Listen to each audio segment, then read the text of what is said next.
Bueno, si el analista cuando escucha trata de ubicar cuál es la posición del sujeto frente al otro, trata de ubicar eso no en los enunciados, no en lo que se dice, ¿no? Sino en lo que se dice, en lo que se dice, en la enunciación, en lo que está entredicho.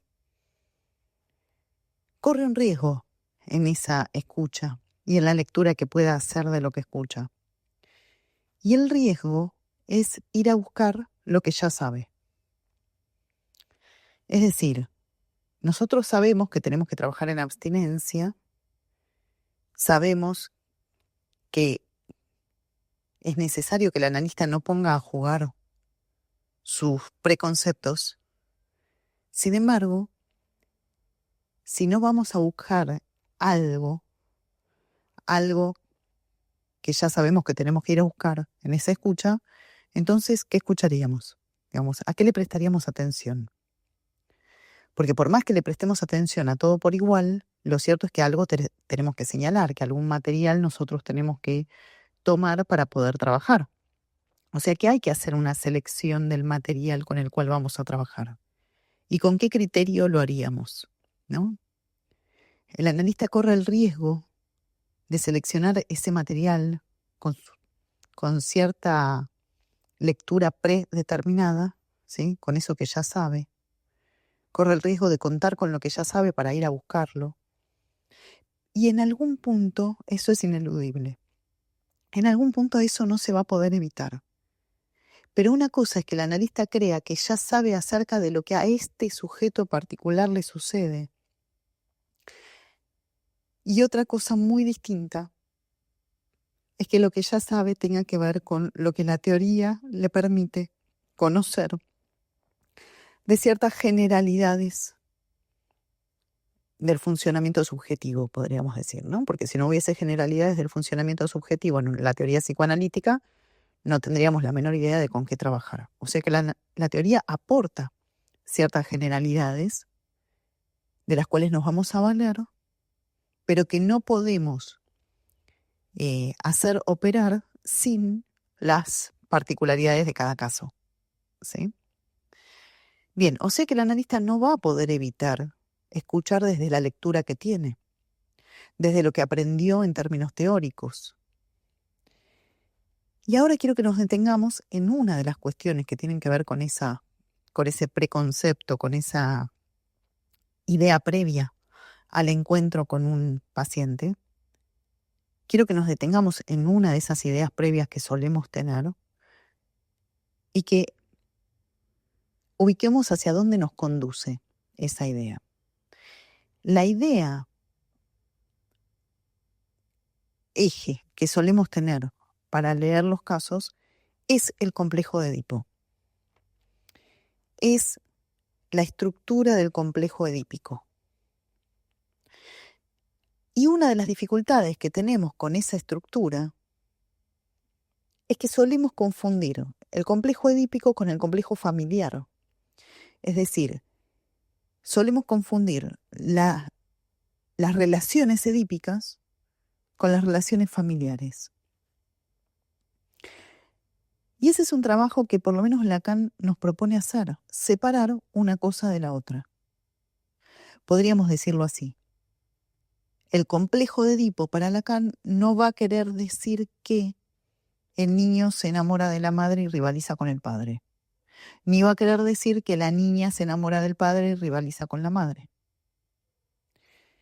El complejo de Edipo quiere decir que hay relaciones entre elementos simbólicos, no entre personas, sino entre elementos simbólicos que cumplen determinadas funciones. Por eso Lacan va a trabajar la metáfora paterna. Lo que va a decir es, para nosotros el padre es una función, la madre también, ¿sí? En una estructura de relaciones. Vamos a llamar madre o deseo de la madre, en el caso de la metáfora paterna, a aquel elemento simbólico, ¿sí? que dará lugar al sujeto, si solo sí tiene lugar para eso, y vamos a llamar padre a aquel elemento simbólico que ponga un corte entre la madre y el niño, por decirlo de alguna manera, ¿sí? Que prive a la madre y prohíba al niño satisfacerse con la madre. Pero ni la madre es la mamá, ni el niño es el hijito, sino que madre, niño, padre son funciones, ¿no? Madre, hijo, padre. Podríamos pensar, por ejemplo, cuántas veces lo que llamamos madre, representado por Lacan como la boca del cocodrilo, ¿no? La madre, ese lugar simbólico que se presenta como omnipotente y devorador para el sujeto, puede ser ocupado por un padre, por supuesto, por un papá o por cualquier otra persona, ¿sí? Es muy importante que nosotros podamos diferenciar la estructura edípica de la estructura familiar, porque no diferenciarlo ha llevado históricamente a ciertas maniobras por parte del analista que lo que producen es que aparezca rápidamente la resistencia, que como ustedes saben, según Lacan, es resistencia del analista, es decir, aquello que nosotros solemos ubicar como resistencia del analizante, para Lacan es resistencia del analista. Que sea resistencia del analista no quiere decir que sea, efectivamente, pero sí que deberíamos suponer que cuando aparece la resistencia en el proceso analítico, es nuestra. Porque eso va a permitir que podamos leer de una manera distinta a si leyéramos que esa resistencia es del paciente. Entonces lo que sucede es que cuando nosotros leemos a partir de esa teoría conocida previamente, si analogamos, si armamos una igualdad en realidad entre el Edipo y la estructura familiar, lo que va a terminar sucediendo es que vamos a leer la conflictiva del paciente y sus padres como una conflictiva del paciente y sus padres. Y eso nos va a llevar a intentar que el paciente tome ciertas decisiones allí donde se sienta incómodo con ellos, ¿no? Por ejemplo, si un paciente se siente invadido por la madre, nosotros vamos a tener que operar, si leyéramos así, vamos a tener que operar para que ese paciente tome distancia de la madre. O le ponga ciertos límites a la madre. Eso es lo que produce lo que llamamos resistencia. En general, cuando nosotros maniobramos de esa manera, el paciente no quiere saber nada de eso. Pero no quiere saber nada de eso no en el sentido de lo reprimido, sino no quiere entrar en esa propuesta que le estaríamos haciendo de que se contraponga a sus padres, que los confronte, ¿sí? Terminamos armando una especie de terapéutica de la confrontación que no queremos, ¿sí? Porque no es nuestro interés como psicoanalistas armar eso, pero eso es un problema de lectura, esto es lo que quiero situar. Si lo que yo leo es que el paciente se siente invadido por la madre, que el problema es entre el paciente y la madre, ¿sí? Y entiendo que ahí radica el complejo de Edipo, ¿sí? Esa cercanía, demasiada cercanía, podríamos decir, entre la madre y el hijo, entonces voy a tener que operar para que ese hijo ponga un límite. Bien, ¿qué es lo que propone Lacan? La idea no es que el hijo ponga un límite. La idea es que en el hijo opere un límite, que es distinto a que el hijo ponga el límite. Es verdad que si en el hijo opera un límite, opera, vamos a decirlo así, opera simbólicamente un límite, probablemente eso se traduzca en alguna cuestión conductual de este hijo en relación a su madre. Es probable, también es probable que no, ¿sí? Pero no es una condición que eso suceda. Las cuestiones psicoanalíticas que el psicoanálisis produce no se resuelven en el terreno de las acciones. Si bien muchas veces los movimientos subjetivos se traducen en acciones, pero no se resuelven con acciones, ¿sí? Desde el mismo modo, si pensamos un padre, alguien puede venir y decir, mi padre rivaliza conmigo, yo trabajo con mi padre me doy cuenta rivaliza conmigo y no me quiere ceder un poco de autoridad para que yo tome mis propias decisiones. Entonces eso me enoja, por ejemplo, ¿sí? Si nosotros pensáramos que ese es un problema de este hijo con este padre, entonces tendríamos que proponer alguna solución que fuera del orden de, bueno, ponerle un límite a tu padre y decirle que o acá decidís vos, o ejercer cierta autoridad, o te delegas cierta autoridad, o te vas, por ejemplo. Es una encerrona, ¿se entiende? Si el paciente se va, está respondiendo a nuestra demanda. Y si no se va, se siente un cobarde. Es una encerrona, es una mala propuesta, digamos, ¿no? Para hacerle a un paciente. Bien, ese tipo de propuestas nacen de pensar el complejo de Edipo como estructura familiar. Hay otros problemas que también nacen de allí. Un problema muy, muy, muy común es que creamos que el hijo tiene que lograr la salida a la exogamia, ¿sí? Es decir, la salida del Edipo, y creamos que salir del Edipo es salir de la estructura familiar. Entonces, ¿qué sucede? Que si leemos de esa manera, creemos que si alguien se va de la casa a vivir solo, por ejemplo, logra la exogamia. Y si alguien, por el contrario, vuelve a su casa a vivir con sus padres o no ha dejado nunca de vivir con ellos, entonces no produjo la salida a la exogamia. ¿Se entiende que eso también es un problema que deriva de creer que el complejo de Edipo y el complejo perdón, dije complejo por algo que habré dicho, y la estructura familiar, ¿sí? Será por lo complejo. Y la estructura familiar es un problema. Fíjense todo lo que se deriva de allí. Si yo considero que alguien, para salir del Edipo, para producir la salida exogámica, tiene que irse de la casa, o se tiene que pelear con los padres, o les tiene que poner límites. Si no lo hace, ¿qué voy a pensar? Que este sujeto que no hace ese movimiento es infantil. Porque como el complejo de Edipo, ¿sí?, está relacionado con lo infantil, fíjense que Freud no dice el hombre se enamora de su madre, dice el niño se enamora de su madre. Y tiene que salir de ahí, ¿no? Y va a tener que buscar una mujer que no sea la mamá. Bien, o sea que esta es otra de las cuestiones, ¿no? Que se cree que el complejo de Edipo, si lo leemos como igual a la estructura familiar, implicaría que alguien que se queda allí es infantil. Esto lo deben haber escuchado un montón de veces. Un montón de veces escuchamos, el paciente se comporta de una manera infantil, el paciente no madura, ¿sí? No toma decisiones adultas, tiene ciertas conductas que hacen que pensemos que es inmaduro, y de la misma manera eso nos lleva a intentar que madure. Nos lleva a intentar que crezca, por decirlo de algún modo.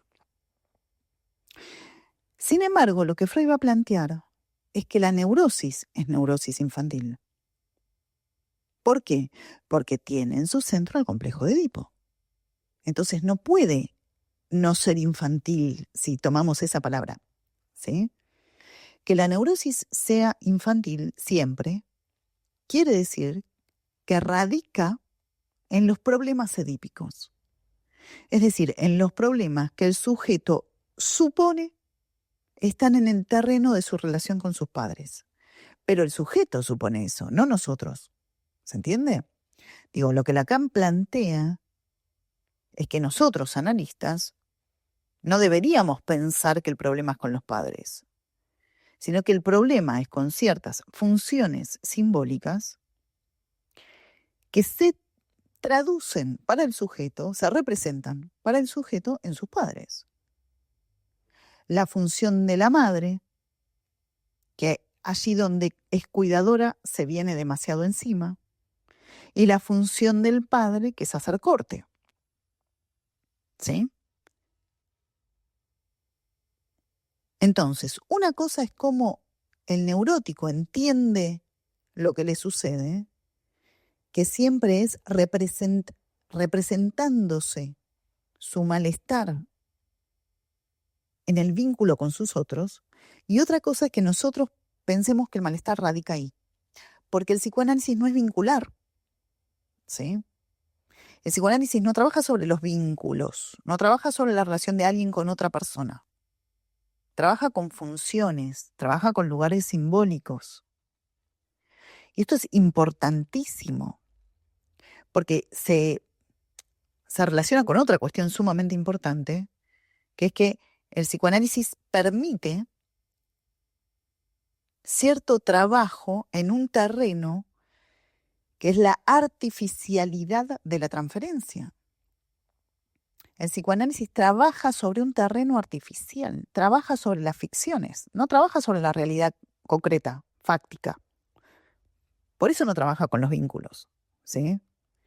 Afortunadamente, ¿no? Porque también es cierto que trabajar con los vínculos es absolutamente limitante. ¿Cuánto se puede hacer con un vínculo? Bueno, decirle a tu mamá lo que no te gusta, ¿no? Y si no se lo podés decir, bueno, aguantate. Y no tenemos más posibilidad de maniobra que esa si trabajamos con lo que podríamos llamar la realidad fáctica, ¿no? La realidad vincular. Nosotros no trabajamos con eso, trabajamos sobre una ficción que es esa idea que el paciente tiene de la relación que tiene con sus padres. Pero lo que Lacan plantea es, eso es una ficción. Eso es una ficción. Lo que nos interesa es que es una ficción y cómo está constituida esa ficción. ¿Sí? En esa ficción hay lugares, hay roles, hay funciones que cumplen esos roles y que nosotros podemos modificar con nuestras intervenciones justamente porque son ficciones. Bien, entonces volvamos a la cuestión del complejo de Edipo y las dificultades de confundir el complejo de Edipo con la estructura familiar. Lo que decía es, en general, eso nos lleva a pensar que el neurótico tiene que madurar. Sin embargo, Lacan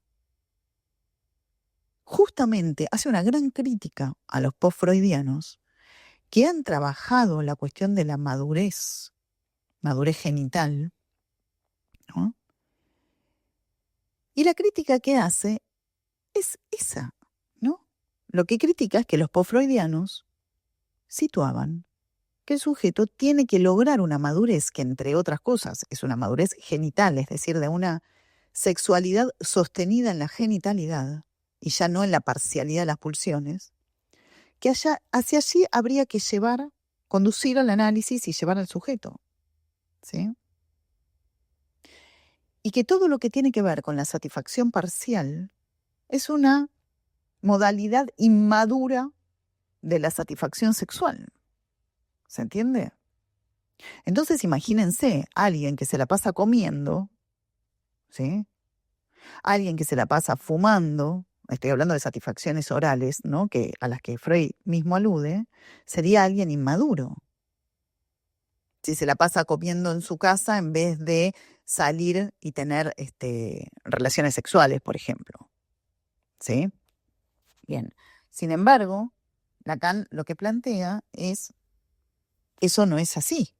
Digamos, ¿no? No tiene que ver con la madurez o la inmadurez. Las pulsiones son parciales, la satisfacción es parcial, ¿sí? Y es paradójica, y eso es independiente de ninguna madurez, digamos, ¿no? No se trata de un grado de madurez, se trata de la neurosis. Es así, funciona de ese modo. Bien, entonces, nosotros no vamos a proponer que alguien crezca. Nosotros no vamos a proponer que alguien deje de vivir con sus padres, que alguien deje de contarles cosas a sus padres, de conversar temas con sus padres, aun si alguien padece de eso, porque eso también los pacientes lo traen, ¿no? Yo le conté tal cosa a mi mamá y la respuesta que ella me dio me resultó insuficiente. Ella no me entiende, ella no me escucha, ella finalmente opina y después me termina invadiendo. Entonces, ¿quién es ella para invadirme si yo en aquella oportunidad quise hablar con ella, pero hoy ya no me interesa lo que tenga para decir? Todas esas vicisitudes se presentan en los análisis y nosotros tenemos que tener muchísimo cuidado respecto de cómo responder. La otra cuestión que también se juega en esta confusión que hay entre la estructura edípica y la estructura familiar es lo que hace a la cuestión de la identificación. Ustedes saben que Freud plantea, cuando habla del complejo de Edipo, que el niño se identifica con su padre y la niña se identifica con la madre, ¿sí? Hay identificaciones en juego en el complejo de Edipo, podríamos decirlo así. Hay amores, hay rivalidades, hay identificaciones, ¿sí? Y allí también se producen este tipo de cuestiones que estoy planteando, ¿no? En tanto y en cuanto alguien dice identificarse con su madre, yo en esto soy como mi mamá, inmediatamente nosotros lo que podemos llegar a pensar es, tendría que dejar de ser como la mamá. Porque también leemos en términos edípicos el soy como mi mamá, ¿sí? Esa identificación, eso que el neurótico llama identificación, que el neurótico ubica como su identificación con su mamá, nosotros muchas veces creemos o corremos el riesgo de creer que hay que desarticularlo. ¿Por qué? Porque lo leemos como edípico, porque como es en relación a la mamá y entendemos la estructura edípica como familiar, entonces tendríamos que sacar al sujeto de ahí que se desidentifique de su madre. Bueno, hay dos cuestiones para decir respecto de eso. La primera es que alguien diga yo soy como mi mamá, no nos habla de que haya allí una identificación. En todo caso, sí es cierto que el analizante ahí relata, construye en el relato una identificación. Pero el yo soy como, para nosotros como analistas no es una identificación, ¿sí? La identificación no radica ahí, ¿sí? Lo que nos interesa de la identificación es lo que el sujeto no sabe, la identificación no sabida, digamos, ¿sí? No la identificación de lo que el sujeto identifica como rasgo común entre sí mismo y entre él y sus padres, ¿sí? Bien, pero de todos modos lo que quiero situar es que más allá de cómo pensamos la identificación y qué hacemos con ella, tenemos que situar que alguien construya en su relato una identificación con sus padres no nos tendría por qué llevar a sacarlo de allí, salvo que escuchemos que en eso que está situado como identificación haya un padecimiento, ¿sí? Un padecimiento que además no es cualquiera, sino un padecimiento que llamaríamos padecimiento subjetivo, ¿sí? Porque nosotros finalmente trabajamos con el padecimiento subjetivo.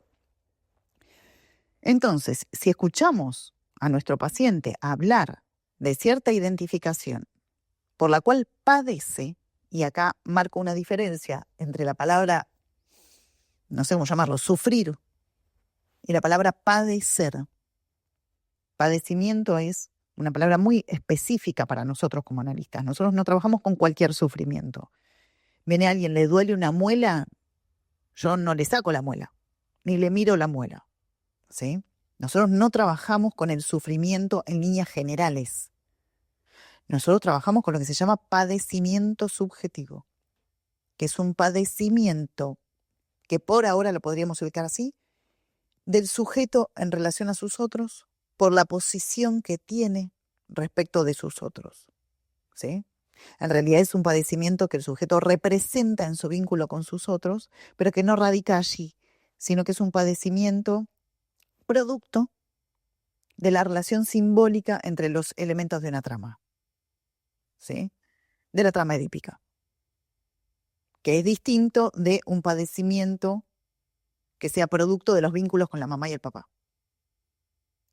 Todo eso es difícil de entender, pero por ahora lo que me interesa es que quede claro cuáles son los perjuicios, diría yo, de creer que la estructura edípica es la estructura familiar. Porque decía recién, respecto de la cuestión de la identificación, creeríamos que entonces hay que desidentificar al sujeto de eso que sitúa como identificación. Solo vamos a armar un movimiento de desidentificación de aquellas identificaciones que producen padecimiento subjetivo, ¿sí? De hecho, muchas veces alguien dice, yo soy igual a mi papá, soy muy ordenada con los papeles. Y eso no necesariamente es malo, no necesariamente produce padecimiento, ¿sí? Con lo cual no tendríamos por qué tocar eso, pero si creyéramos que porque se trata de un lazo, esa identificación, de esta hija a este padre, entonces eso hay que desarmarlo, porque pareciera que todo lazo familiar hay que desarmarlo de alguna manera, porque lo leeríamos como edípico, entonces produciríamos un desatarse el sujeto de sus padres, ¿sí? Que no es lo que queremos producir. Nosotros no queremos producir que el sujeto se desentienda de sus padres, se vincule menos, los quiera menos, los critique más. No queremos nada de eso. Nosotros lo que queremos es que el sujeto pueda producir un cambio de posición, un movimiento subjetivo, y subjetivo incluye inconsciente, ¿sí? Pensémoslo así. Un movimiento subjetivo que le permita menor padecimiento, que tendríamos que definir de qué se trata eso, es eso en particular, digamos, distinto de cualquier otro sufrimiento. Se trataría de producir un movimiento subjetivo para la disminución del padecimiento. Padecimiento producido por la relación entre elementos simbólicos de una estructura llamada estructura edípica, que no es la estructura de las relaciones familiares de la mamá y el papá. De hecho, la estructura edípica se puede poner en juego en el lugar de trabajo. ¿Estamos de acuerdo? No con el papá, sino con el jefe. O en un colegio, si estamos hablando de un adolescente, por ejemplo, se puede poner en juego con sus docentes. Entonces podríamos decir, ¿se trata de la familia o se trata de lugares simbólicos que se entraman, que se relacionan, que afectan al sujeto? Y que lo afectan en el doble sentido de la expresión, porque lo afectan mal en el sentido de que lo hacen padecer, pero también lo afectan bien. Porque eso quiere decir que si alguien está entramado en la estructura edípica, estructura en la cual siempre hay algún objeto prohibido y otros permitidos, si alguien está entramado, es parte de la cultura. O sea que, bienvenido sea, digamos, ¿no? Que esté entramado en la estructura. Pero eso también se padece. ¿Se entiende? Entonces, fíjense la complejidad de lo que estoy planteando. Lo que me interesa poder subrayar de todo esto es cuidado con creer que la estructura edípica es la estructura familiar. Para eso tendríamos que estudiar muy bien la estructura edípica y ahí tengo una propuesta para hacer, que es empezar a estudiar la metáfora paterna. Si ustedes empiezan a estudiar la metáfora paterna, ese es el elemento conceptual que les va a permitir diferenciar la familia de alguien, de la estructura de la cual el sujeto es parte, afortunadamente es parte, ¿sí? Porque eso lo hace sujeto, pero de la cual también padece, ¿no? Uno podría decir sujeto, en función de lo que estoy diciendo, sujeto es sujeto a la estructura edípica. ¿Se entiende? No solamente es sujeto al lenguaje, sino ahora podríamos decir es sujeto a la estructura edípica. No podría no serlo si se trata de la neurosis. Pero eso también se padece.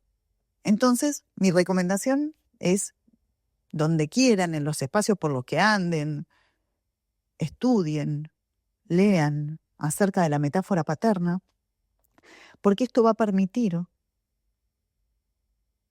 para ustedes esa diferencia entre la estructura edípica y familiar, que va a llevarlos, los va a conducir a trabajar clínicamente de una manera muy diferente,